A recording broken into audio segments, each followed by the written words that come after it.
I'm the Tez. Welcome to the TezDown.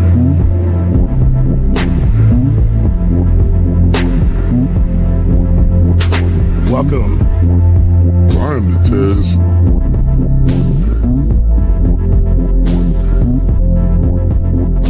Mic check 1 2. Welcome.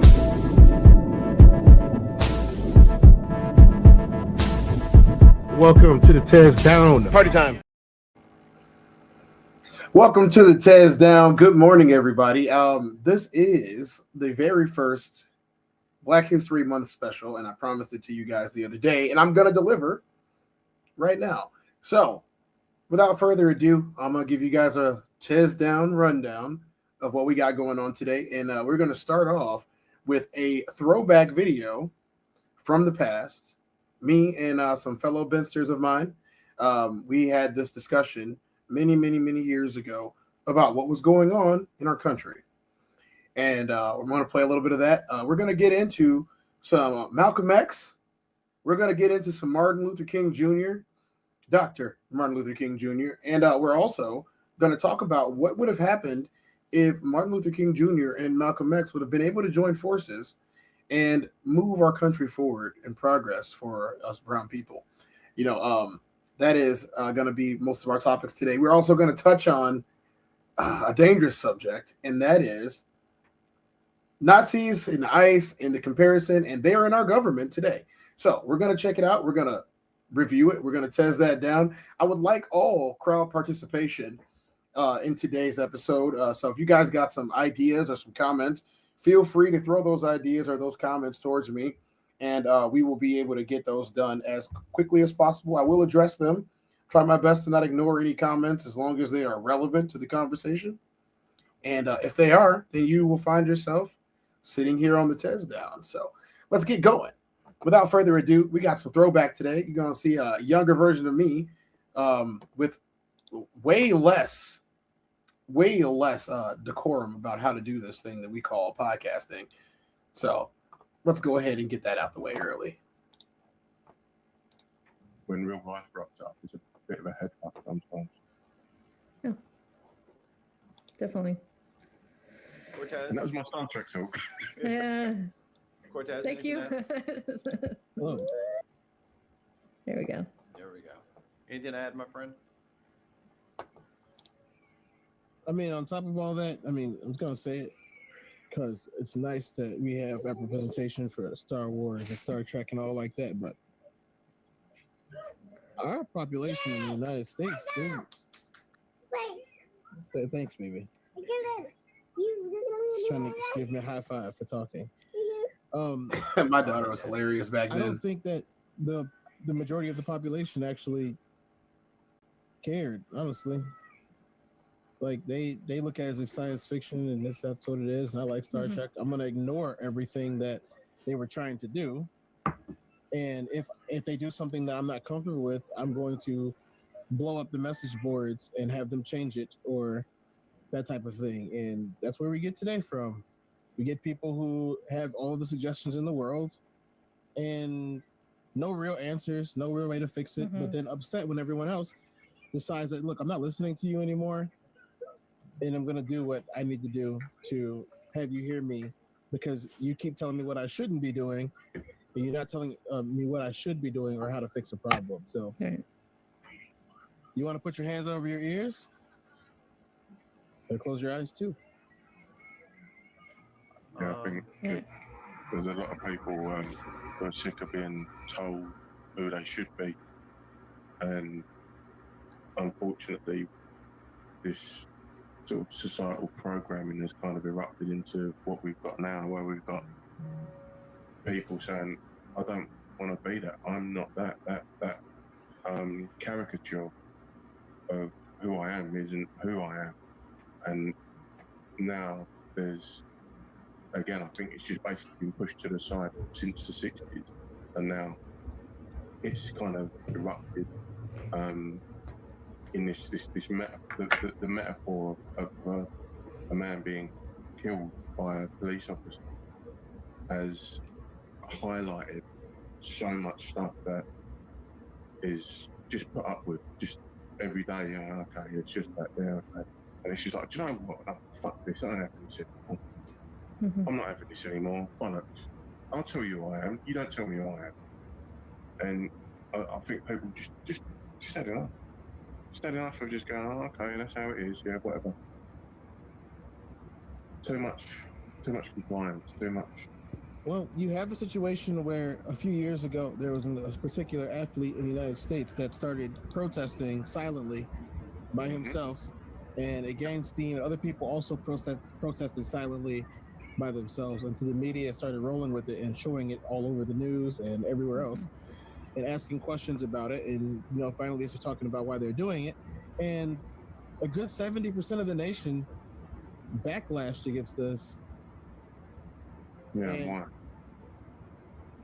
let them tell it. It's because they were disrespecting the country and the troops. No. It was the narrative that was put behind that was sort of put out on the more Fox News, is that this, like, let me control the narrative so that it's not about what Kaepernick was fighting for or peacefully protesting against. It was that, it's during the national anthem, which immediately means the flag, the troop, America, men and women dying, like fighting for freedom, and that's how the narrative was controlled. And so instead of hearing what he really was working towards and those who were supporting him, it was, let's attack him for what he is doing, not what he is saying. Yeah, and there's the power structure of this pincer movement of how do you protest? How do you make change? Oh, well, you do it peacefully. Okay, well, this guy's doing it peacefully. Oh, he's disrespecting everything. Okay, well, then we'll do it violently. Oh, I can't believe you're doing it violently. So how the fuck do you affect change? When if you do it peacefully, you're divided. If you do it forcefully, you're divided. So you just got to stay in your fucking lane. And That's it. That is how. That is how it is. That was years ago. I'm pointing out the South. We shot that video. We did that podcast over 5 years ago. Shout out to the Ben Podcast, the original channel that I had, and it's still going strong. If you guys get a chance after this, make sure you guys subscribe to the Ben Podcast Network. You still see me over there sometimes. But this is the TezDown, and it's all for me. But yes, we looked at this years ago, and the same question that we asked back then: how are you supposed to do this then? Because we're under the impression, I'm under the impression, and so many millions of Americans are under the impression that you have a right to protest, especially peacefully, and that you shouldn't be hit with any injunctions or sanctions against your livelihood or your physical life, your body, because of it. And these leaders today that we're going to take a look at and we're going to talk about, these leaders, they embodied this better than almost anyone in the 21st century. So this is an excerpt called The Lost Tapes. It is an excerpt from a speech that Malcolm X gave, one of his last speeches, I believe. And we're going to witness what's going on, Skull. Hey, Sonny, how you guys doing? We're going to witness the greatness of oratory skills that were Malcolm X. And we're going to do it right now on the TezDown.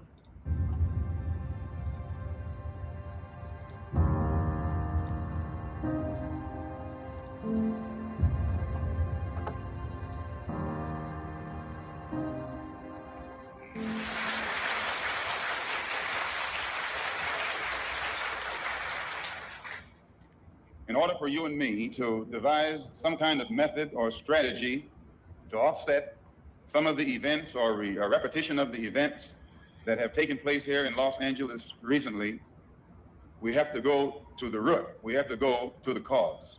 Dealing with the condition itself is not enough. And it is because of our effort toward getting straight to the root that people oftentimes think we're dealing in hate. We are oppressed. We are exploited. We are downtrodden. We are denied not only civil rights, but even human rights. So the only way we're going to get some of this oppression and exploitation away from us or aside from us is come together against the common enemy.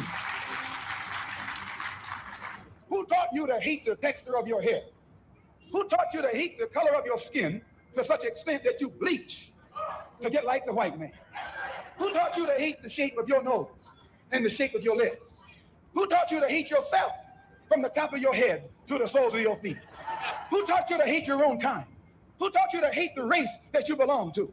So much so that you don't want to be around each other. No, before you come asking Mr. Muhammad, does he teach hate? You should ask yourself, who taught you to hate being what God gave you? And I, for one, as a Muslim, believe that the white man is intelligent enough. If he were made to realize how black people really feel and how fed up we are without that old compromise and sweet talk. Stop sweet talking him. Tell him how you feel. Tell him what kind of hell you've been catching, and let him know that if he's not ready to clean his house up, if he's not ready to clean his house up, he shouldn't have a house. It should catch on fire and burn down.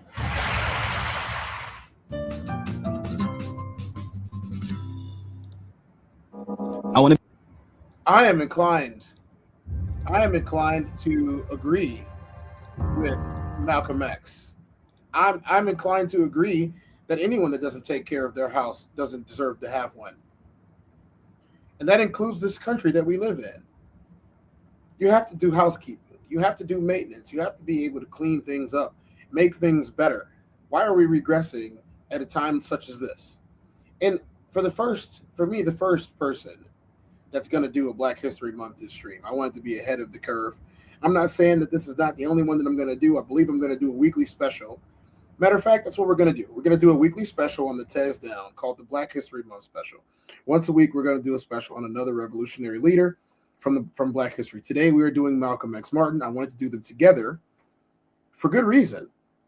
I believe that them together would have been fantastic for Black and brown people in this country. I really do.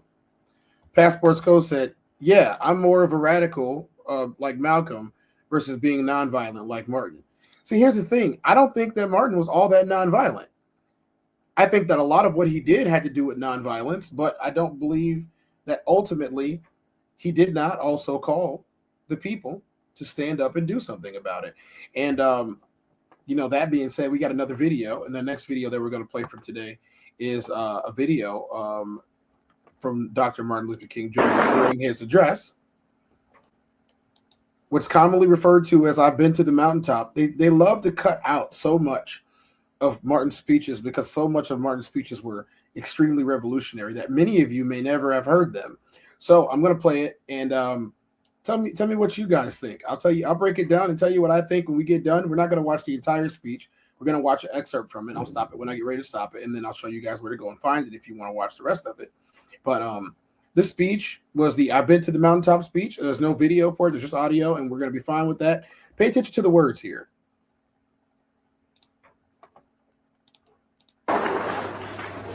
This is what we have to do. Now, the other thing we'll have to do is this. Always anchor our external direct action with the power of economic withdrawal. Now, we are poor people. Individually, we are poor when you compare us with white society in America. We are poor. Never stop and forget that collectively, that means all of us together, collectively we are richer than all the nations in the world with the exception of 9. Did you ever think about that? After you leave the United States, Soviet Russia, Great Britain, West Germany, France, I can name others, the American Negro collectively is richer than most nations of the world. We have an annual income of more than $30 billion a year, which is more than all of the exports of the United States and more than the national budget of Canada. Did you know that? That's power right there if we know how to prove it.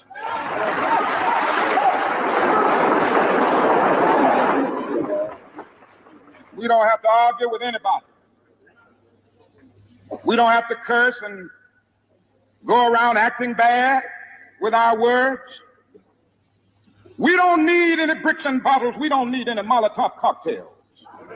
We just need to go around to these stores and to these massive industries in our country and say, God sent us by here to say to you that you're not treating his children right. And we come by here to ask you to make the first item on your agenda fair treatment where God's children are concerned. Now, if you're not prepared to do that, we do have an agenda that we must follow.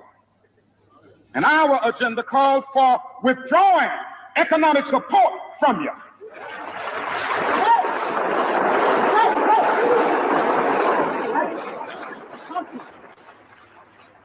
So as a result of this, we're asking you tonight to go out and tell your neighbors not to buy Coca-Cola in Memphis.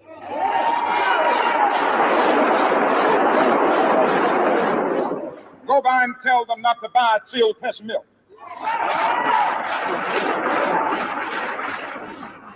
Tell them not to buy, what is other bread? Wonder Bread. And what is other bread come to Jesse? Tell them not to buy Hart's bread. As Jesse Jackson has said, up to now, only the garbage men have been feeling pain. Now we must kind of redistribute the pain.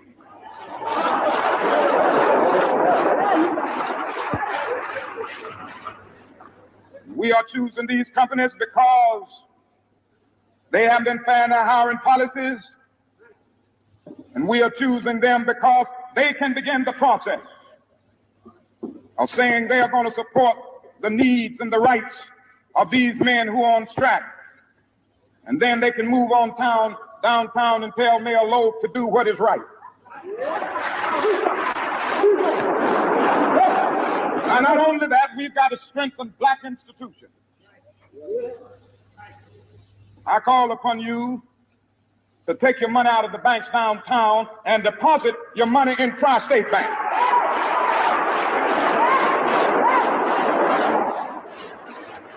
We want a bank-in movement in Memphis. Go by the Savings and Loan Association. I'm not asking you something that we don't do ourselves in SCLC.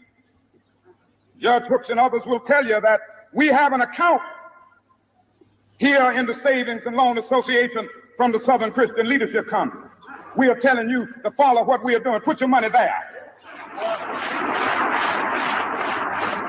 You have 6 or 7 black insurance companies here in the city of Memphis. Take out your insurance there. We want to have an insurance in. Now, these are some practical things that we can do. We begin the process of building a great economic base. And at the same time, we are putting pressure where it really hurts. You see, Malcolm and Martin together would have been able to reestablish a foothold for black people and brown people in this country 60 years ago if people were listening.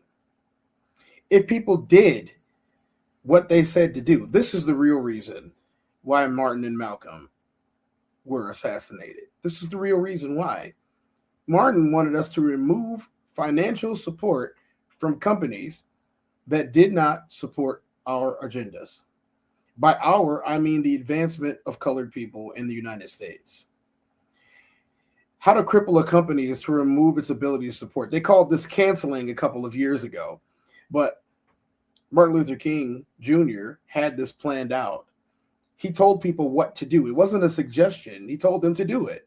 He told them to take their money out of the banks. He told them to take their money out of those credit unions. He told them to stop buying these products. He told them to stop patronizing these companies. And if you stop patronizing these companies, then they will have to change because they need your financial support. Collectively, black people have, as he stated, and it's still the same today, collectively, black people have a GDP higher than the majority of countries in the world. If black people collectively got together and decided that they were going to do something about this by removing financial support, then we could make inwaves. We could move mountains. We could stop being marginalized in media. We can stop being marginalized in consumer products and even in the workplace. But again, Martin and Malcolm, they got taken out. And people seem to have forgot their message, and their message got sanitized to the point of where they're just black and white figures that never really lived in a modern time. And that is how everyone looks at them. It's very unfortunate that's the case. So what we're going to do is, after we've already heard them speak, which we just did, you guys can find this speech. It's called MLK, I've Been to the Mountaintop. It's the Martin Luther King Jr. Center for Nonviolent Social Change. We're going to look at this video. And this video is called You've Been Lied To About Martin Luther King Jr. and Malcolm X. You have been lied to about them. Everything your history teacher told you about Martin Luther King Jr. and Malcolm X was a lie. Designed to keep you weak, divided, and powerless. The truth died with them in 1965 and 1968, and that was exactly the plan. The FBI tried to blackmail King into ending his life. Malcolm X's convicted assassins were innocent, and the government knew it for 56 years. These aren't conspiracy theories. These are documented facts your textbooks deliberately left out, because if you understood who Malcolm and Martin really were and how close they came to uniting, you'd realize the entire story was designed to keep Black America from ever building real power. The peaceful dreamer versus the violent radical. Enemies fighting for opposite visions. This story was manufactured to make sure the most dangerous alliance in American history could never happen. Today, I'm exposing 6 lies that have kept us divided for 60 years. 1955. Emmett Till, a 14-year-old black boy from Chicago, was beaten and killed in Mississippi for allegedly whistling at a white woman. His killers were acquitted by an all-white jury in 67 minutes. A year later, Look magazine paid them $4,000 to confess. His mother held an open casket funeral. 50,000 people came. Jet magazine published the photos. Black America saw the truth, and something broke. This was the America where entire black communities were burned to ash while police watched, where a black child could be killed and his killers could profit from it. Into this stepped 2 warriors who would terrify the power structure more than any foreign enemy. Malcolm X and Martin Luther King Jr. The system made sure neither would live to see 40. Before we continue, if you believe these hidden histories need to be told, subscribe to Black Stories Untold and help us spread the truth they don't want you to know. Now, on to the lies white America has been feeding you for 6 decades. Lie number 1. They were total opposites. Your history teacher gave you the easy story. Martin was good, peaceful, patient. Malcolm was dangerous, angry, violent. Secret FBI documents prove the Bureau created this division on purpose. FBI agents running COINTELPRO planted fake stories claiming Malcolm called King a traitor. They sent anonymous letters trying to start fights. FBI memos from 1964 spell out their goal: prevent the coalition of militant black nationalist groups, and prevent the rise of a messiah who could unify and electrify the militant black nationalist movement. Malcolm and Martin weren't opposites. They were 2 sides of the same revolution. When Malcolm said, "by any means necessary," in June 1964, he was responding to 4 black girls: Addie Mae Collins, Cynthia Wesley, Carol Robertson, and Denise McNair, killed by a bomb at Birmingham's 16th Street Baptist Church. Malcolm argued black communities had the right to arm themselves when the government wouldn't protect them. King's nonviolence was equally strategic. In Birmingham 1963, he filled the jails with protesters until businesses couldn't function and the city started bleeding money. When Bull Connor unleashed dogs and fire hoses on teenagers, the images exposed American brutality worldwide. Both men understood power, and the moment their hands reached toward each other, both had to die. Lie number 2. Malcolm X was just an angry militant. Malcolm Little was 6 years old when his father's body was found on streetcar tracks in Lansing, Michigan in 1931.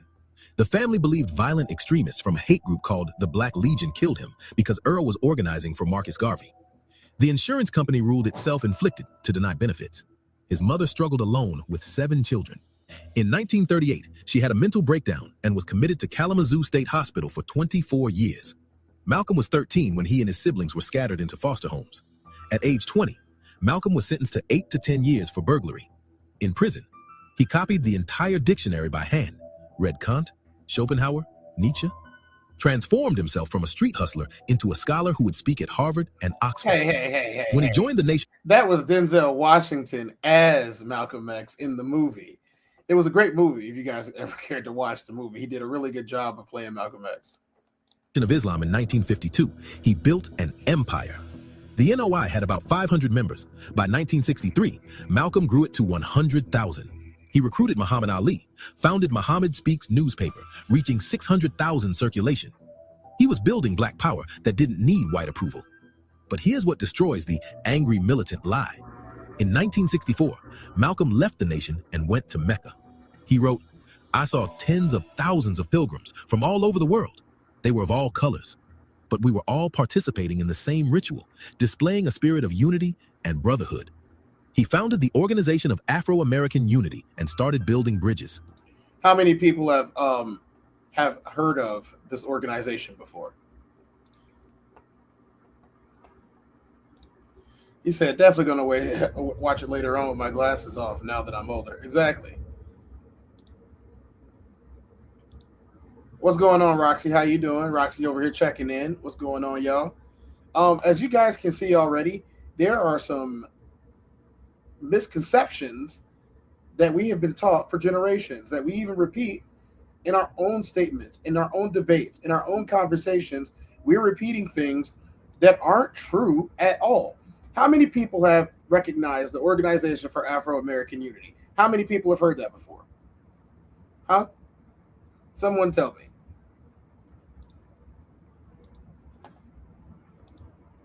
Yeah, they should. They should definitely do a Malcolm X video.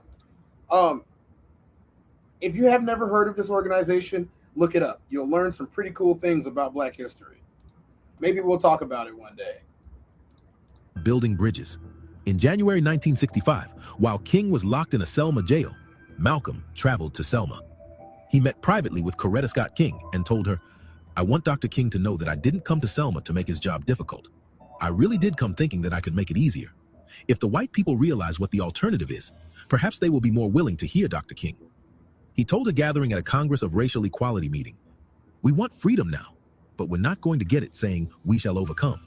We've got to fight to overcome." 3 weeks later, on February 21st, 1965, Malcolm was assassinated while giving a speech at the Audubon Ballroom in Harlem. But Malcolm... Let's go back and rewatch that again. How many of you knew that Malcolm X met with Coretta Scott King? How many of you knew that Malcolm X and Martin were having communication? How many of you knew that they weren't enemies? How many of you knew that they had decided to work together for the advancement of our Black people? You need both. And the government knew that we needed both. You need people that are willing to stand and hold the line, and you also need people who are willing to make moves in silence. It's astounding that some 60 years later, we don't know this, and we don't understand it, and we don't support it, and we aren't doing it. It's astounding that people who should be a part of it aren't. Instead, they care only about one thing, and that's putting more money in their pockets, regardless of who it hurts, even their own people. There are people who would sell out their parents, their children, their wives, their husbands for a couple of extra dollars. Had no idea, did you? I love when something happens that people didn't know. We're gonna go back. We're gonna go back again. We're gonna spend some time on it. American Unity and started building bridges. In January 1965, while King was locked in a Selma jail, Malcolm traveled to Selma. He met privately with Coretta Scott King and told her, "I want Dr. King to know that I didn't come to Selma to make his job difficult. I really did come thinking that I could make it easier. If the white people realize what the alternative is, perhaps they will be more willing to hear Dr. King." He told a gathering at a Congress of Racial Equality meeting, "We want freedom now, but we're not going to get it saying we shall overcome. We've got to fight to overcome." 3 weeks later, on February 21st, 1965, Malcolm was assassinated while giving a speech at the Audubon Ballroom in Harlem. But Malcolm wasn't the only revolutionary they were rewriting into a cartoon. Yo, I need y'all to do me a favor real quick. I see a bunch of people watching. I need likes, y'all. Somebody please do me a favor. Go over to your like button. Hit your like button. If you haven't subscribed yet, please subscribe. I want to make sure that you guys are getting these videos on time when I'm posting them and when I'm live. This is one of the ones that's a special today. So please go ahead over, hit that like button, and let's make it happen for me today. And I'm going to try to make sure that you guys make it happen too. We got a lot of show left. So right now we are debunking some myths about Martin Luther King Jr. and Malcolm X, and then afterwards we're going to go into a little bit more of today's epidemics that we're facing in society. Lie number 3. Martin was just a peaceful dreamer. Born Michael King Jr. in Atlanta in 1929, Martin grew up watching his father challenge white authority from the pulpit. In December 1955, when Rosa Parks was arrested for refusing to give up her bus seat, the 26-year-old King helped organize what became a 381-day boycott of Montgomery's bus system. The black community made up 75% of bus riders. Again, how many people were taught in school that it was an accident? That Rosa Parks just happened to not be having a good day, and she decided one day that she wasn't going to move out of her seat. No, the bus boycotts were planned. By removing the planned part of this, they have told history and they have told generations of people who have grown up in the public school system and private school that this was all an accident. No, they were organized. The bus boycott was an organized plan from the very beginning. They wanted this to happen, and they wanted it to be an example that was made. You see, Martin was very strategic, and so was his coalition, on how to make these things happen and how to get them seen by the eyes of the general public and not just black folks. Martin understood that it took more than just black people to make change in the country. Malcolm also understood that black people had to be ready and able to act with or without approval from the people in power.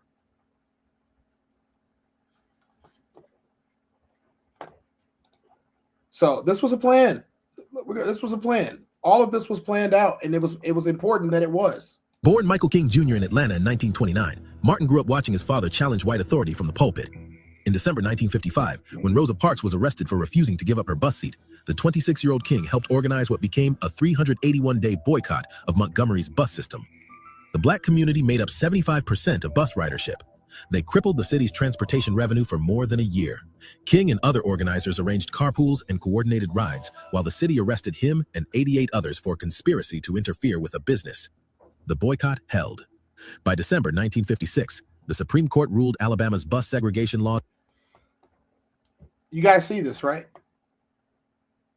They enacted a law. The Supreme Court enacted a law so that a bus boycott, a protest, a peaceful protest, could not take place. You see, there's this thing called moving the goalposts.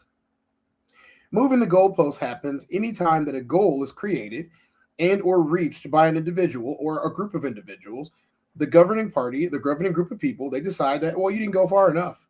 Well, you told me to go 100 yards. Now I got to go 120. Imagine today if we were playing football and the goalpost was moved back 15 yards. The end zone was moved back 15 yards. 100 yards is no longer enough on the field. There are a lot of people who would feel something about that. There are a lot of people, fans, so to say, or what if the basketball rim was raised 2 feet to 12 feet? What if they raised the basketball feet from 10 feet to 12 feet, and now all the rims for regulation all the way down to high school and middle school are all 12 feet now? That would change the dynamics of the sport, would it not? We would see a lot less fast break dunking. Shot percentage would be down, especially free throws. We would see a mass change in how the sports are played. Well, that is what the government was doing and has been doing to the United States people, the citizens, for generations. And this is what the problem is. Anytime that we make a change or we make an effort to do something that's different, even if it's nonviolent, even if it's peaceful, even if nobody's getting hurt, anytime we hit their pockets, this is what happens. They enact a law or a rule to change it. And then people say, oh, you guys just weren't abiding by the rules. You guys just didn't abide by the laws. You're not law-abiding citizens. That's very strange. It's very strange that you can have a group of people who would do anything and everything to make things different for their people, to make their lives better and easier and, less hate-filled. And then this is what you do. You enact hate-filled racist laws to keep them down. There's no such thing as oppression. There isn't? Then what's this?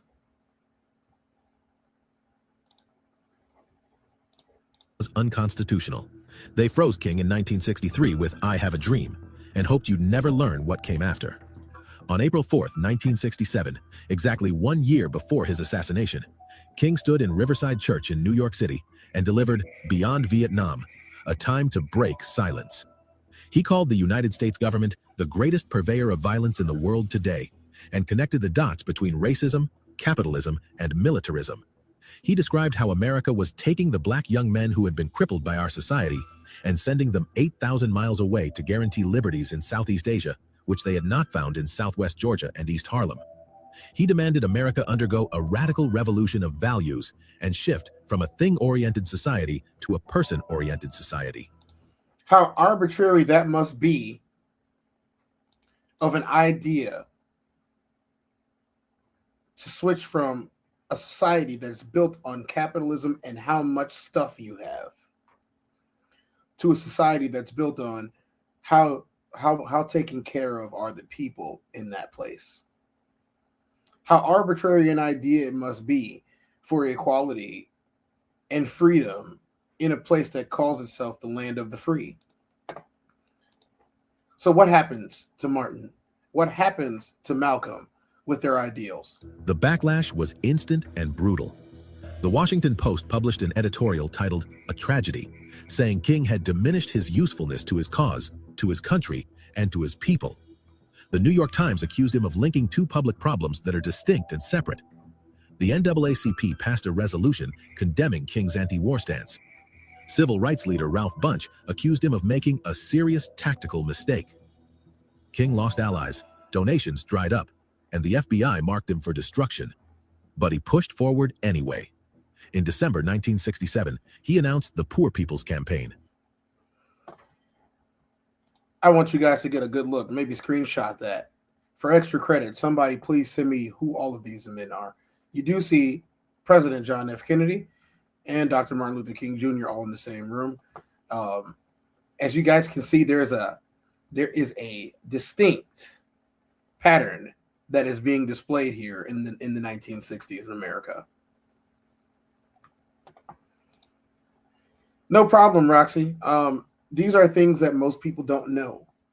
And even though the information is readily available, the way we were taught in school was that we taught you everything there is to know, and we beat you over the head with it with the same stuff every year. So there must be nothing new to find out.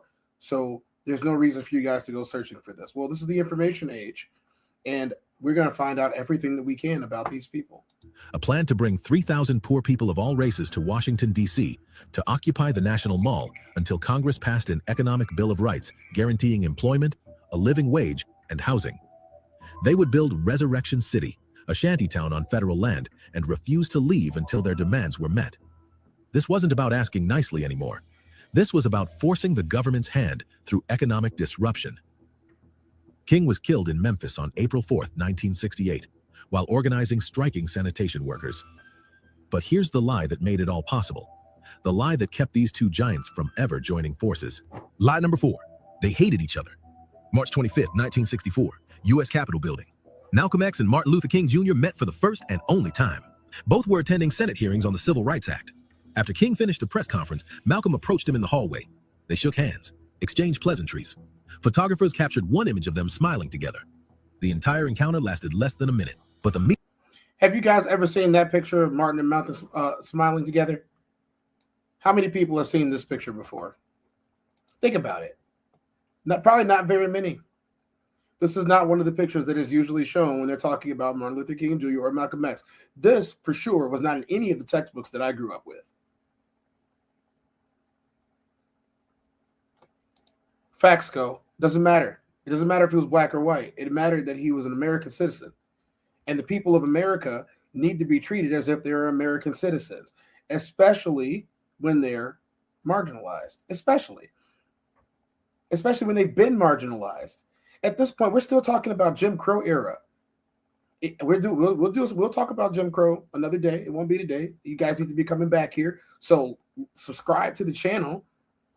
You guys need to be coming back to see these things. But we're talking about black men here who the media painted for generations, 60 years now, that they didn't get along and that they hated each other, that they were polar opposites. starting to see that much wasn't true, was it? You see, once they started organizing and once they started meeting, once they started talking, once the conversations and the phone calls were going back and forth, and yes, they were both being wiretapped by the FBI. They both were. The FBI sent letters to Martin Luther King Jr. telling him that he needed to unalive himself for the good of the nation. He didn't do so. Neither did Malcolm X. He said they show it in the movie Selma. Yeah, they show it in the movie. It was not in the textbooks. Encounter lasted less than a minute, but the media spun this into a decades-long rivalry that kept Black America divided over whose tactics to follow. Secret FBI documents reveal the truth. The Bureau worked deliberately to prevent any alliance. COINTELPRO memos from 1964 describe operations to prevent the coalition of militant Black nationalist groups, and specifically to keep Malcolm's followers from joining forces with King's movement. After Malcolm's assassination, King wrote to Malcolm's widow, Betty Shabazz, "While we did not always see eye to eye on methods to solve the race problem, I always had a deep affection for Malcolm and felt that he had the great ability to put his finger on the existence and root of the problem."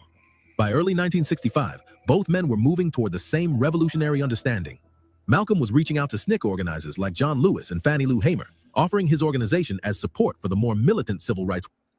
I talked about John Lewis in one of our videos on the Ben podcast years and years and years ago when he passed away, five and some odd years ago.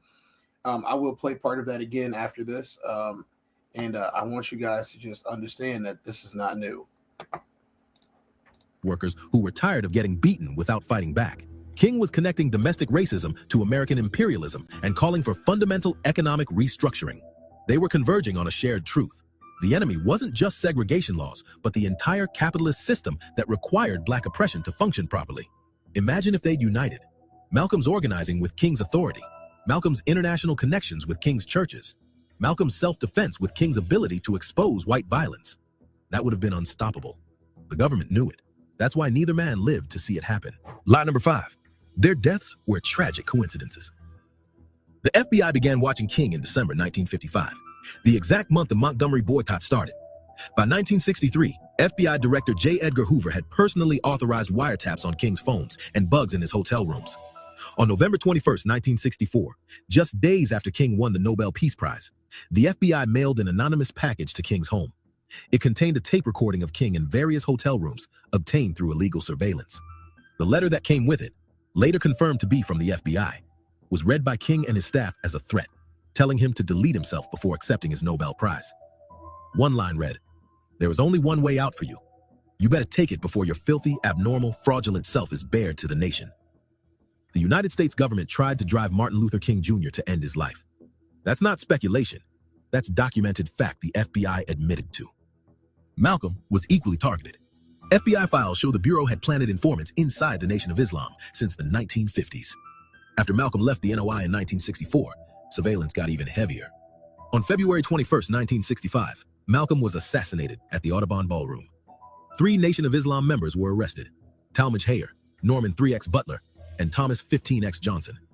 During the trial, Hayer confessed to the murder, but testified that Butler and Johnson were innocent and that his actual accomplices were not even on trial. Despite his testimony, all 3 men were convicted. Butler and Johnson maintained their innocence for decades.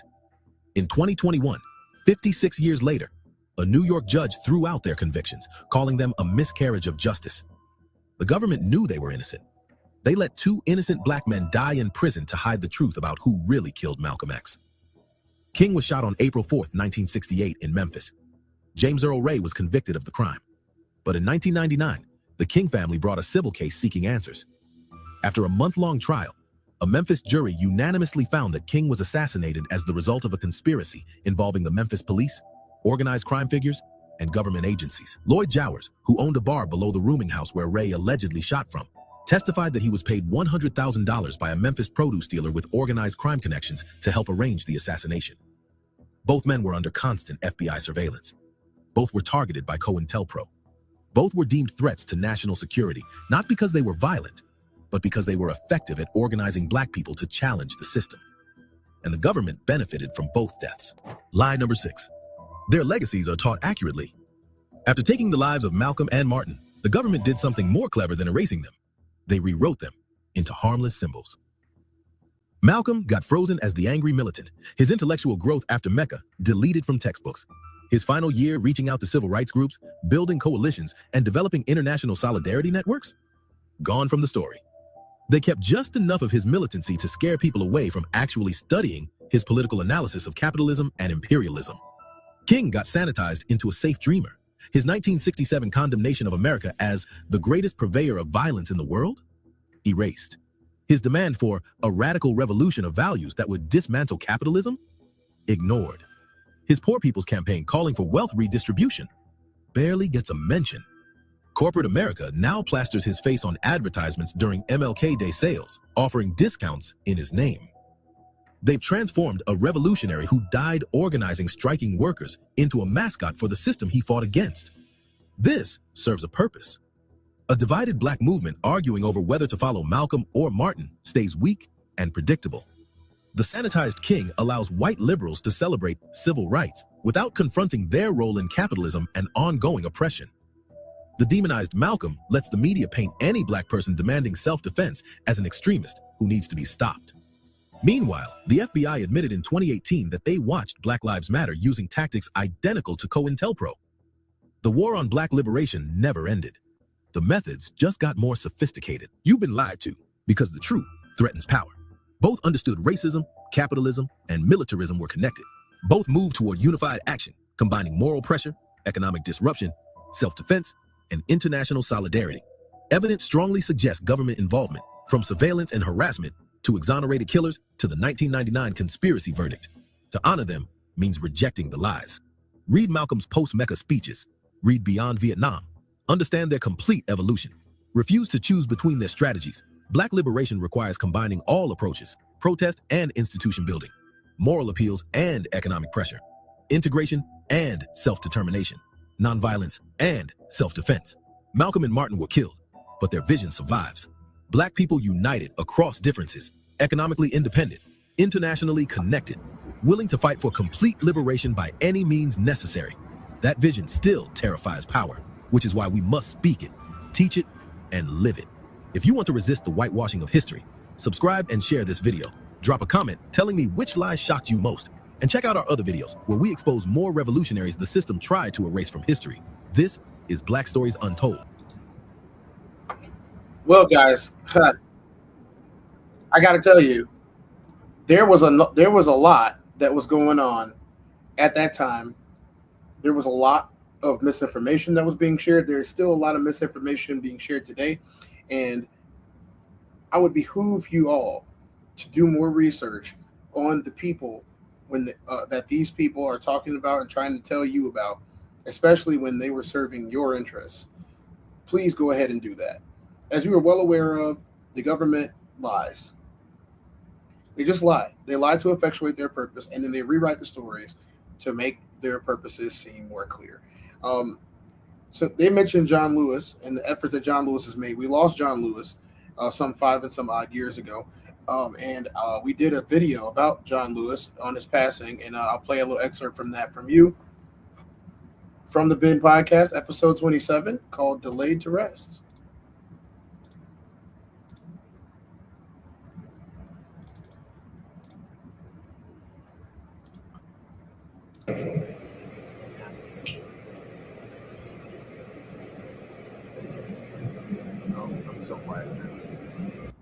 Our sound quality was terrible back then. I'm a Brit, but I understand how important his contributions were and how steadfast he was within the movement, and how consistent he was, and how much of a massive loss he is with regards to just the civil rights movement in itself. And again, I'm not going to sit here and pretend to be, again, as au fait as you guys are, because I'm in a different country. Yeah. But I've done my studying up on him and seen how much he meant and what he did, his achievements. And again, just consistency. I think this is something that we've got a very short-termism in modern life. And guys like him, we're just like, to quote Tony Benn, the late politician over here. You've got weather vanes and you've got signposts. He was a signpost. He weren't blowing in the wind. He was just a boom. This is it. This is the way we're going. And he stuck to that message and didn't waver, just kept going and achieved so much in a very, very long and influential life.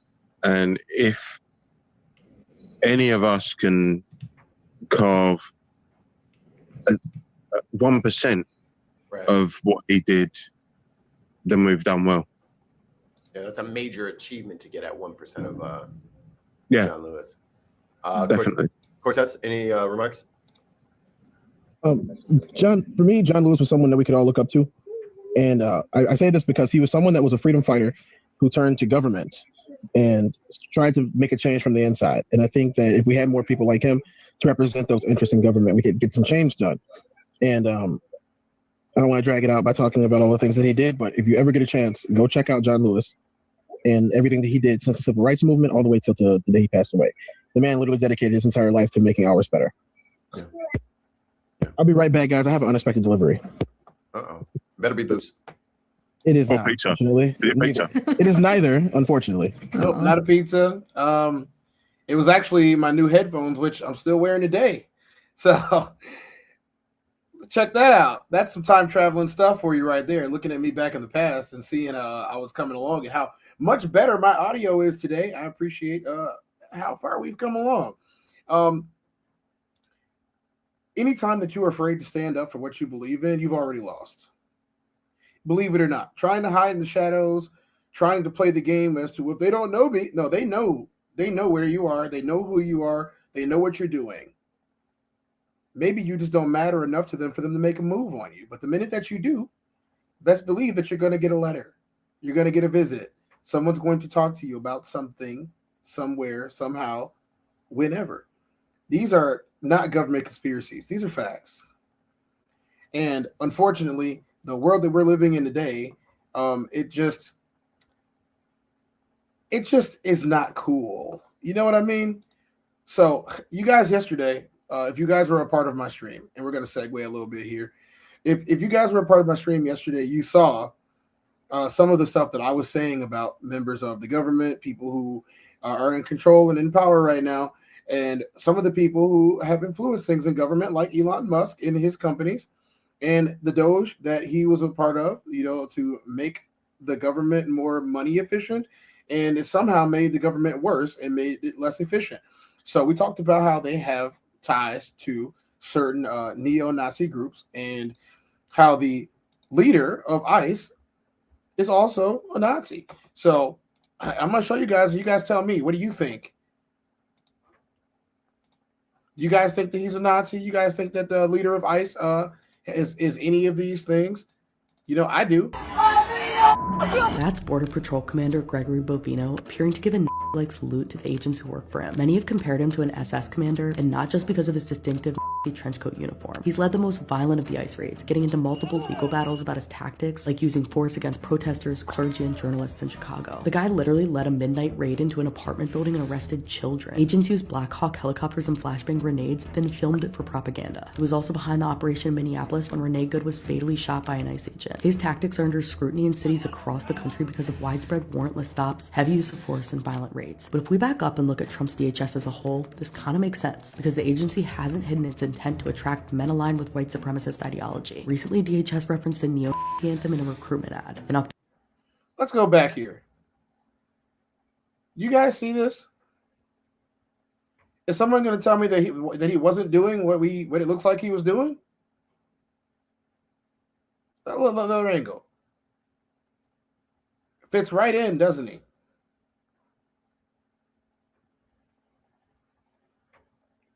Yeah. His uniform is almost identical to this.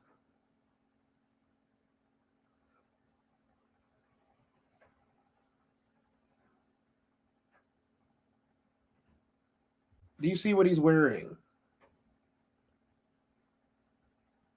Does anyone see this? Is it just me?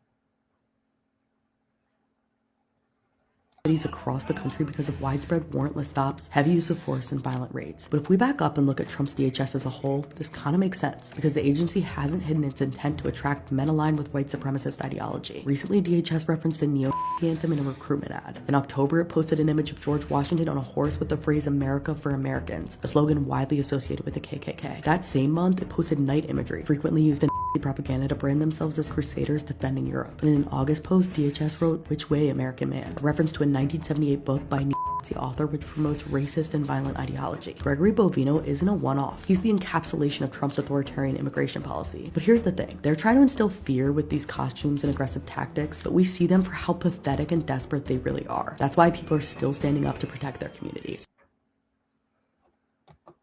We're going to segue from there, and we're going to go into a video made by someone who is not American and see how the people who are not American are viewing the issues that we're having in America.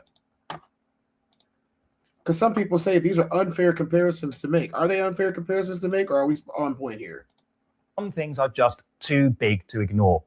Now, I realize I'm going to get a lot of comments from people who think that I'm a woke leftist. But German history is one of the things that I talk about on this channel, and when parallels are already being drawn between major events today and what was happening in Germany about 95 years ago, it would be remiss of me not to say anything. So as US Immigration and Customs Enforcement, ICE, continues to terrorize the general population, many of its critics have been comparing it to the infamous Gestapo, suggesting that it's part of a new fascist regime being set up even as we speak. I don't think that this is the best comparison, though. That's not to say that the events unfolding over there are not horrifying, that absolutely are, but I personally would compare ICE not with the Gestapo, but with the SA. The Gestapo is a rather different organization. So perhaps we should start by asking ourselves the question, what was the Gestapo exactly? Now, if, like me, you're British and grew up in the 1980s watching the sitcom Allo Allo, you might remember Herr Flick of the Gestapo. Or if you're not that old, you might be thinking of Stephen Merchant's character in the movie Jojo Rabbit. But of course, these satirical portrayals really don't do justice to the sheer horror of what the Gestapo actually got up to. The word Gestapo is actually a contraction of the phrase Geheime Staatspolizei, which means secret state police.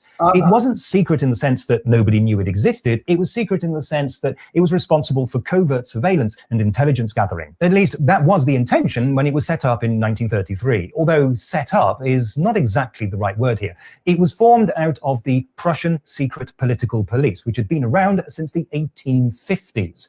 Its job was to monitor political activities and investigate political crimes. It had become necessary, in the eyes of the government, after a revolution in 1848 almost succeeded in putting an end to the absolute monarchy and turning Germany into a parliamentary democracy. The political police was supposed to ensure that that didn't happen again. It failed, though, and the German monarchy finally came to an end in 1918, after which the political police had a new task. Now it was to protect democracy against extremists from both the left and the right, which, by the way, included the new National Socialist German Workers' Party, the Nazis. Again, it failed, and in 1933 it was reformed into the new secret state police to guard, once again, against the evils of democracy. Except now, instead of defending the monarchy, it was defending the Nazis. This new organization quickly became little more than a branch of the government, and its job was to identify and neutralize any remaining political threats to the regime. Unfortunately, it was a little bit too honest, and the government didn't like Gestapo reports that suggested the general population wasn't completely happy with the regime. So in 1936, the surveillance part of its job was taken over by the Security Service, which passed on to the Gestapo any intelligence it gathered about political dissent. The Gestapo was then responsible for not only investigating these reports, but also for administering punishments, which could range from small fines all the way to summary execution, which it was empowered to do without the tedious rigmarole of having to get the courts involved.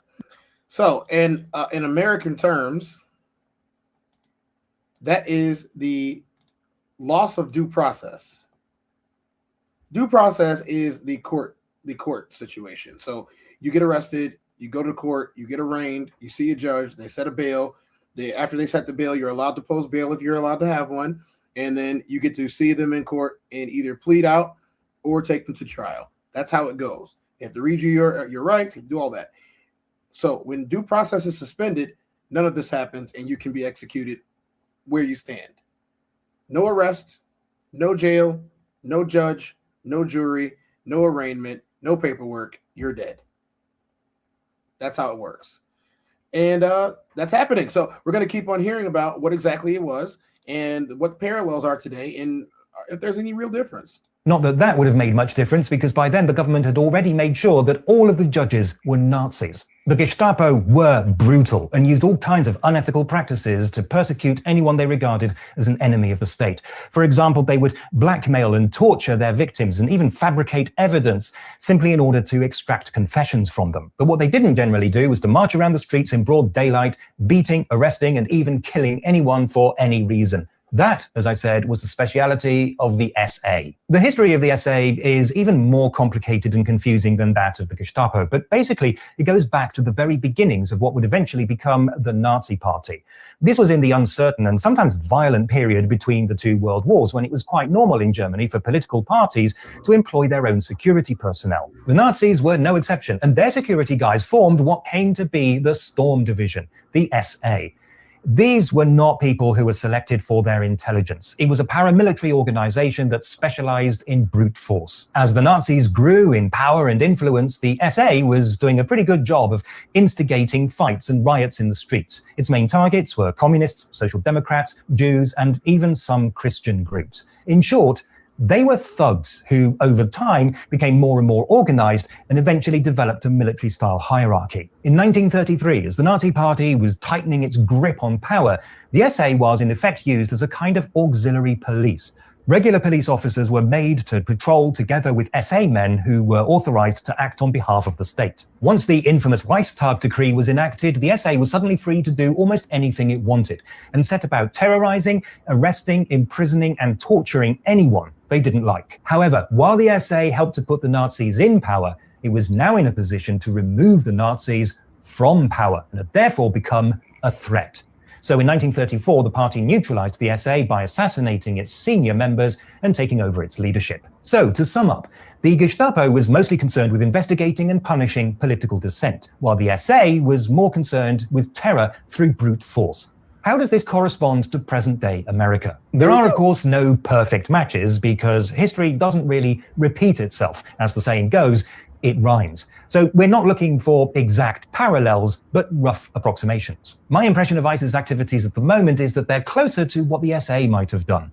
According to reports, its recent massive intake of new recruits has happened with very little oversight and barely any training at all, as evident in the astoundingly unprofessional conduct we've seen of late. So I think that ICE is being, or has been, reformed into the Trump administration's SA, bullies who are authorized by the state to bully people.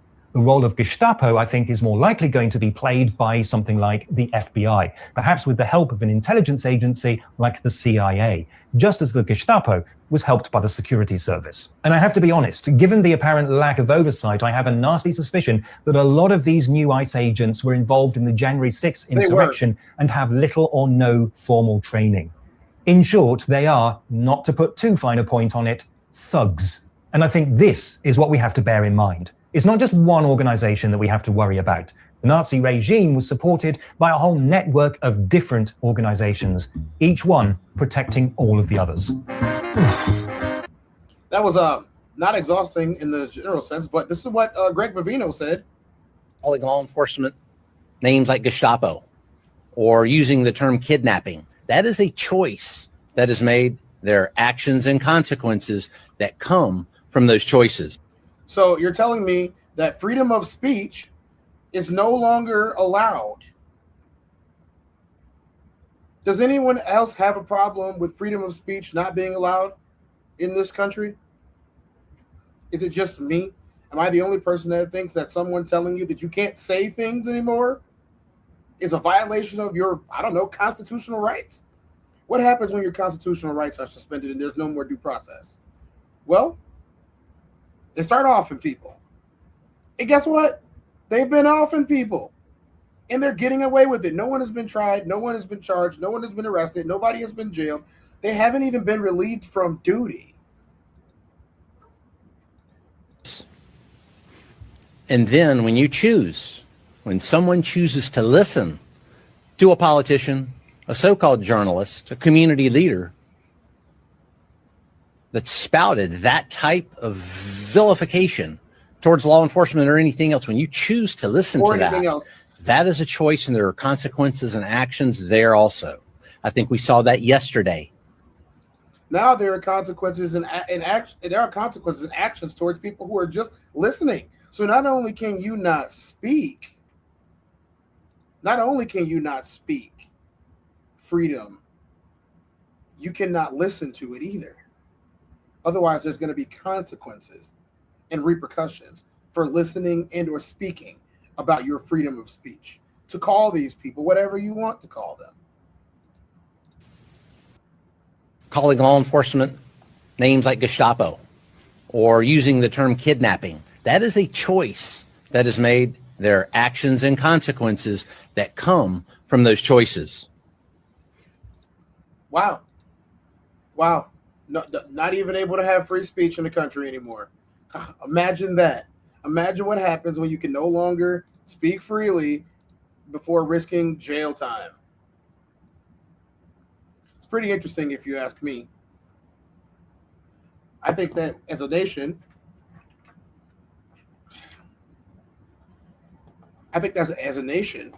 we need to do something about this.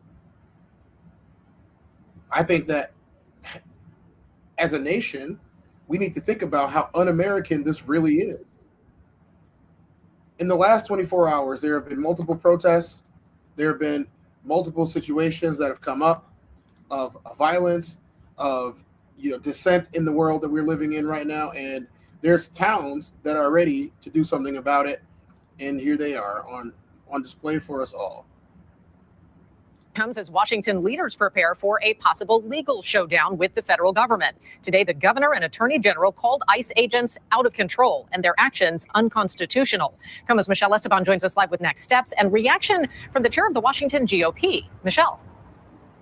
Well, Molly, this was not only about denouncing ICE, it's also about putting them on notice.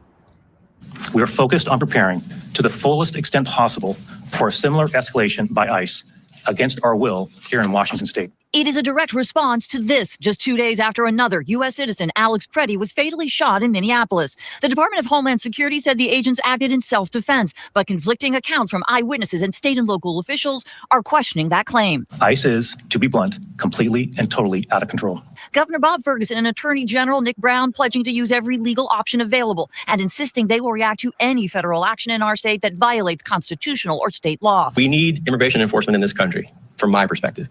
But we need to do it in a way that follows the damn law. Including calling out the federal memo that Ferguson says directs ICE agents to use force to enter homes without a judicial warrant, but rather an administrative warrant. To imply to people that somehow an administrative warrant is not lawful, that's wrong. State Rep and GOP party chair Jim Walsh calls the governor's reaction dangerous rhetoric. We shouldn't use rhetoric that fires up people. The governor admits neither he or the AG can stop ICE from being in our state, but insists they are preparing, and they're starting with these steps. A letter to the DHS secretary calling that warrant memo unconstitutional and threatening legal action. The chief of Immigrant and Refugee Affairs will now attend the governor's cabinet meetings. The state will take whatever steps necessary to protect Washingtonians, even coordinating with state and local partners, and supporting a bill to restrict face coverings for Washington law enforcement officers, including ICE agents. If ICE escalates their presence in our state, we will need even more Washingtonians to step up and help. My concern is an individual might hear this rhetoric from the governor and decide to physically confront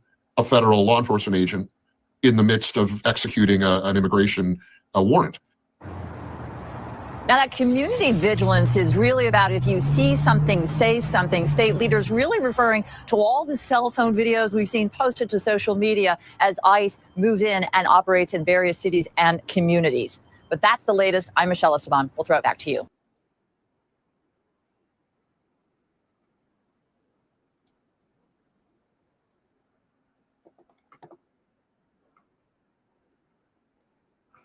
So shortly after this all happened, the governor of Minnesota deployed the National Guard to Minnesota to combat this issue, to try to keep the people of Minnesota safe.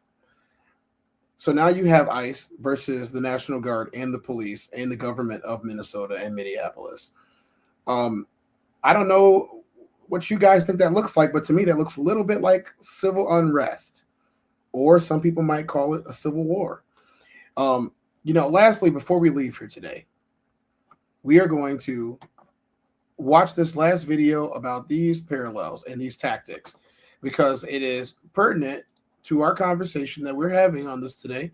And I think that it's part of my duty as any type of broadcaster to bring you guys the truth and the parallels as we see fit. Is the most powerful tool of control. Two governments, two eras, two countries, one shared objective: to exclude, mark, and make a population group disappear. We are talking about ICE in the USA and the Nazi persecution of Jews. A direct comparison is historically irresponsible, but when we look at the methods of exclusion, alarming parallels emerge in the mechanics of persecution.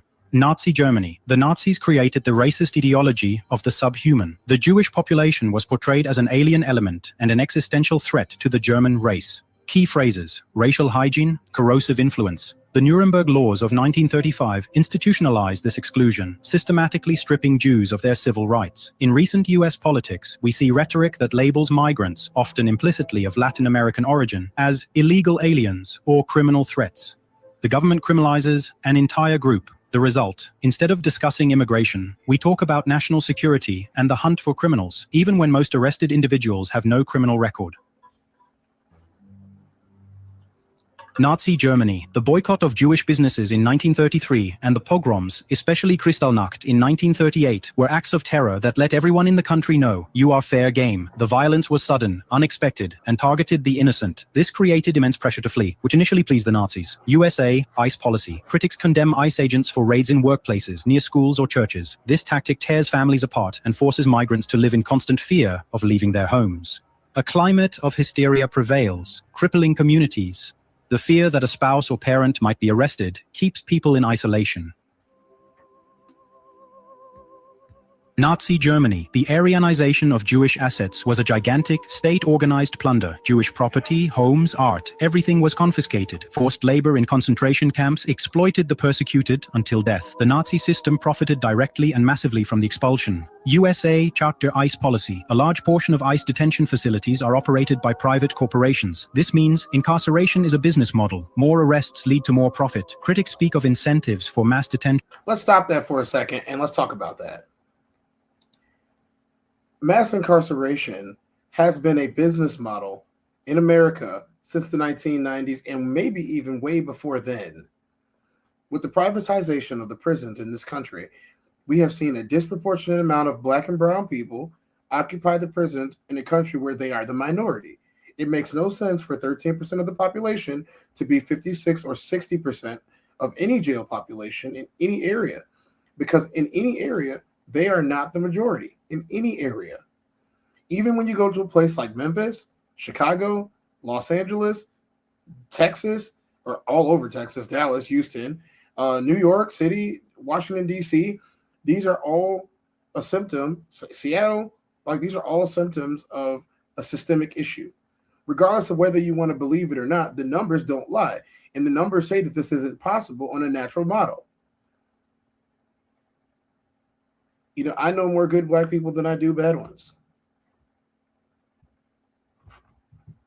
So I'm going to tell you, I hope that we start to understand and figure this one out together. I really do.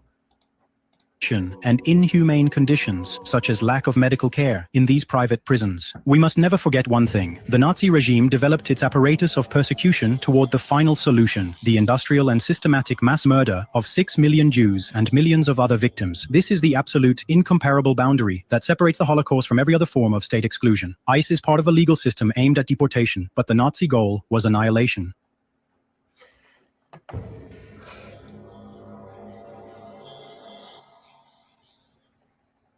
The parallels in the mechanics, the dehumanization, the arbitrary fear, the profit from exclusion, are an urgent warning. They show how easily democratic principles can be eroded once a group is marked as the enemy. History teaches us that we must stop the beginnings of exclusion before the mechanism becomes unstoppable. Thank you for watching this difficult but necessary comparison. If this video gave you new perspective on how exclusion begins, please hit the like button and subscribe so you don't miss our next deep dive into history and current events. Your support helps us to keep asking these tough questions.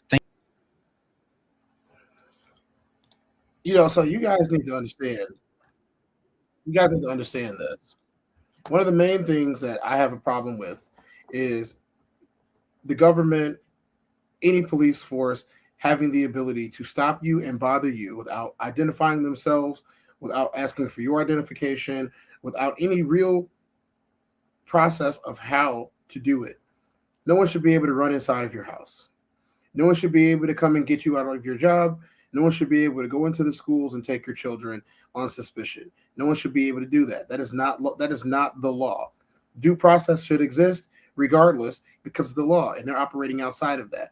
Especially if the officer did not identify themselves. It is a law that officers have to identify themselves in this country, including federal officers. They all have to identify themselves. That is a law. It is being ignored by ICE. It is being ignored by the federal government right now, and many people are facing the backlash from it. As you can see, I don't see any of the 2A people standing up and saying we had a right to carry guns or anything. When this man was killed in Minnesota, this is only going to continue getting worse unless people stand up and do something about it. I'm not telling everybody to go to a protest. I'm not telling anybody to do that at all. Matter of fact, it's probably one of the worst things you can do is go to a protest. What I'm telling you is that when it comes time to vote, just go and vote. Vote for your local authorities. Forget about the national election right now. The president's going to be the president for the next 3 years. Go and vote. Go and vote for the people that make decisions. Vote for your aldermen. Vote for your governors. Vote for your state representatives. Vote for your state senators. Do all of that. That's going to help you out. That was the conclusion of our Black History Month special number 1, Malcolm and Martin. I do have some more stuff for you guys. I have the channel list for all of the constituents of the Raw Society Coalition. If you guys would do me a favor, go over and give them a follow. This is the Raw Society Coalition. That is myself, Classic Codes, Souls of Thought, Uncle Plug TV, and Conversations with Soft Rain. Soft Rain's been posting a lot of content lately. You guys go ahead and check that out. And then on the Souls of Thought channel and the Raw Society Coalition, there's the No Middleman podcast, as well as a couple new channels or a couple new episodes that Souls has dropped of some new content. One of them has been pretty cool. That's his music theory that he's been dropping with Riri. I like that a whole lot. There's also the Raw Reels with Classic and Souls of Thought. Uncle Plug channel on Uncle Plug TV. Uncle Plug drops all types of content, whether it be from money management up until sports. You guys can go check that out. Classic Code Sports is not on here, but make sure you check out the Classic Code Sports as well as the DDOG podcast. DDOG podcast is another podcast that I'm a part of, where we do all the sports and wrestling that you can imagine. We've been covering the entire NFL and the Road to WrestleMania season. We should be getting a new episode out soon, maybe tomorrow. And then also there's the TezDown. You guys are here right now. Thank you for being on the TezDown today.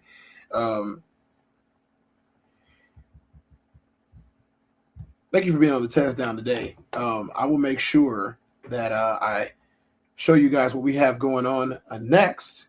And that is our live show in Chicago, Illinois. We are going to be all together in the same room. Once again, here is a wonderful video. I'ma win any type of way. That's a parlay you could take to them. I'm having that aura, I got that glow. They hate it worse when they know that you know. Walk in the room like I'm covered in gold. I used to suppress it, was about to implode. I used to suppress it, was about to explode. Sore thumb in the room everywhere that I go. Black sheep for the fam, used to think something was wrong. Took a little time to realize I was chose. Took a little time to realize I was special. Ever since birth, been a cold under pressure. Wanna be great, gotta do a little extra. That's why I grind with obsession. Everything about me irregular, everything about me is pressure. Maximum effort, no box left unchecked on the checklist, no stone left unturned, mash on the gas and etc. Or farming hoe, I'm up in rank. Step in the room, they paved the way. I get treated like a milli tank. Southpaw like I'm really tank. I do things that they really can't. You guys make sure that you go ahead and check that out. I'm gonna put this up again. You guys take a screenshot of the Raw Society Coalition and the Singles and Soulmates show that we're going to be doing live in Chicago on February 13th. You're going to get a concert by B-Class. When I say concert, you're getting a concert. You're getting a full set from B-Class, a.k.a. Classic from the Classic Codes. Myself, Souls of Thought, Uncle Plug, Conversation with Soft Rain. We will all be there live and in person and in color. All that black and white that we had to see today, we were going to be in color, guys. And it's a grown folks event, only for the grown and sexy. Please don't bring your children unless they're of age, over 21. It is at in a location that serves food and beverage. You will have plenty of time to go to the bar and make your orders and get your food orders in if you so choose to. This is going to be a very intimate event. You're going to have tables. This is not a standing room event, guys. This is not a standing room event. You guys have tables. You're going to be able to sit down in the audience, enjoy yourselves, look good. Bring your pookie. Bring your babe. Bring your bae. Whatever you call your big giant teddy bear of a man, you bring them. Bring your girlfriends too. This is going to be a fun event. It's the day before Valentine's Day. It is Friday the 13th. No spooky stuff going on here this February. We're going to have a really good time. There's going to be introspection and concert. We're going to have some merch. We're going to drop some merch links. Also, you guys can check out the description in my video, in this video. You can check out the description. If you scroll down to the bottom, there's a whole list of links from the Raw Society Coalition. And if you want to obtain a hoodie, a t-shirt like this one, couple different colors that are on there. There's hats, there's pins. There's a lot of things that you guys can get on there just by checking out our merch channel. There are going to be, so let me clear this up. There will be ticket sales at the door. I would hazard you to buy your ticket in advance because it will cost you less money if you buy your ticket in advance as well as you have priority seating. So you guys take a screenshot of that if you'd like to, or you can get the QR code that's there. That's another easy way to do it. I'm going to give you guys all a second to take a screenshot. For those with the benefit of flash photography. Also, if you find your way in here, make sure you hit the like. Also, spread it to the RFC. You guys can go ahead and follow them. We are the real ones. I am the one. And I want to say thank you guys for showing up on this episode. I know a lot of times talking about history, especially the uncomfortable truths, excuse me, of the society that we live in today, and wasn't one of our most quote unquote fun episodes where we're laughing and we're joking because frankly what's going on right now isn't funny, and Martin and Malcolm are probably rolling in their graves. That's just how it goes. Tomorrow's episode is going to be kind of interesting. I believe that I'm going to do a review of The Red Room by Classic. That'll be one of the things that I do, is a review of The Red Room by Classic. Actually, to be honest, I might do a review of The Red Room tonight. What do you guys think? Should I do the review of The Red Room tonight? Should I do the Red Room review tonight as well as, our relationship pod? I think I'm going to do that. I think that's what I'm going to do. I'm going to do a double show today. I'll be live tonight after everyone gets done doing their thing. It'll be late night. It'll probably be around 11:30 or 12. And I'm going to do a review of The Red Room tonight. And you guys don't want to miss it. The Red Room is an adults only show. I heard it got pretty wild the last time that they were in there. So I would only imagine that's going to be a little bit wilder. We put the TezDown syndrome into effect. We give them TezDown syndrome, y'all. If y'all don't know what that is, you probably won't find out. I'm very selective, and I am very isolated at the moment. We're going to throw in some other things from relationship culture in there tonight. I figured I'd separate these two. So tonight, make sure you guys mark your calendars. I will be putting up a thumbnail, and I will be letting it go for tonight after the other shows. Rain, we have other scheduled shows for tonight, correct? You guys, if you guys didn't know, the lovely Conversations of Soft Rain is in the chat right now, and Soft Rain is the first lady of the RSC. She's a lot more than a glorified secretary, y'all. Do not call her that.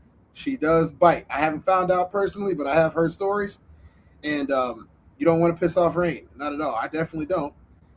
She said, you wild, Tez. A little bit. Guys, you heard it first from here from Conversations with Soft Rain. There's no middleman tonight at 8:30 on the Raw Society Coalition channel. You guys can see what they're going to talk about tonight. I don't know what they're talking about yet tonight, so I'm going to check it out myself too. But you guys can catch Conversation with Soft Rain, Souls of Thought, Uncle Plug live on the No Middleman podcast. And you never know, they always have surprise guests. Tonight, I might try to get a surprise guest in with me, so I'm reviewing The Red Room with somebody, so it's not just me in here in my office talking like this on the mic, sipping a beverage and enjoying the finer things in life. It's going to be 8:30 Central tonight. I'm going to come in right after the No Middleman podcast and do my review of Classic's Red Room. And let's just say the last time we did this, it was a little bit crazy and it was a little bit fun. Matter of fact, we got a couple of minutes. Why don't we go ahead and show you guys an excerpt from the last time we reviewed The Red Room? You guys down for that? You guys got time? You guys got time to watch me talk about what we did on the Red Room the last time? Why am I asking like y'all are gonna say no? I'm asking like y'all are gonna say, you know, ain't nobody gonna say no to that, right? Nobody, not especially not me. So let's go ahead and do this.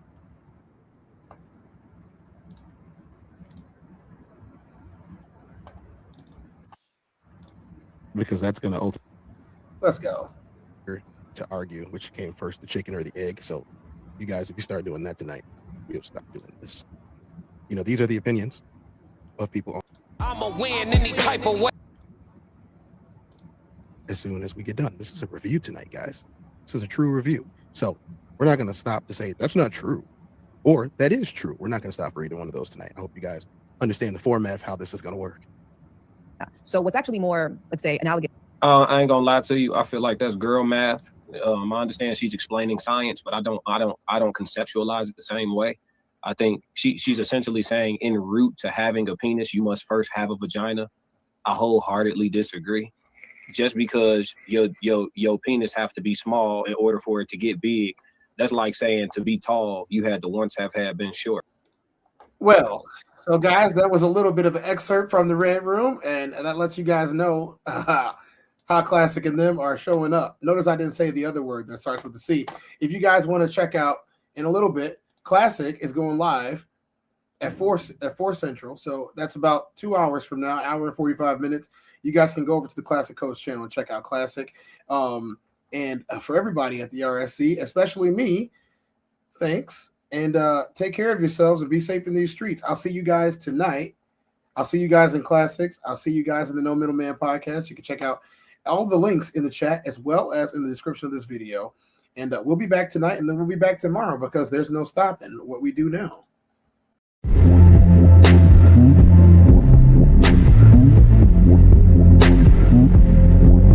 I'm the Tez.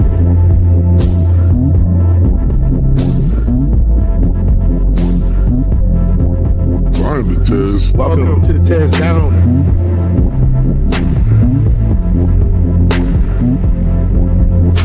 Welcome. I'm the Tez.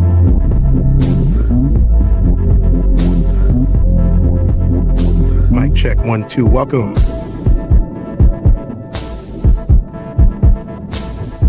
Welcome to the TezDown. Party time.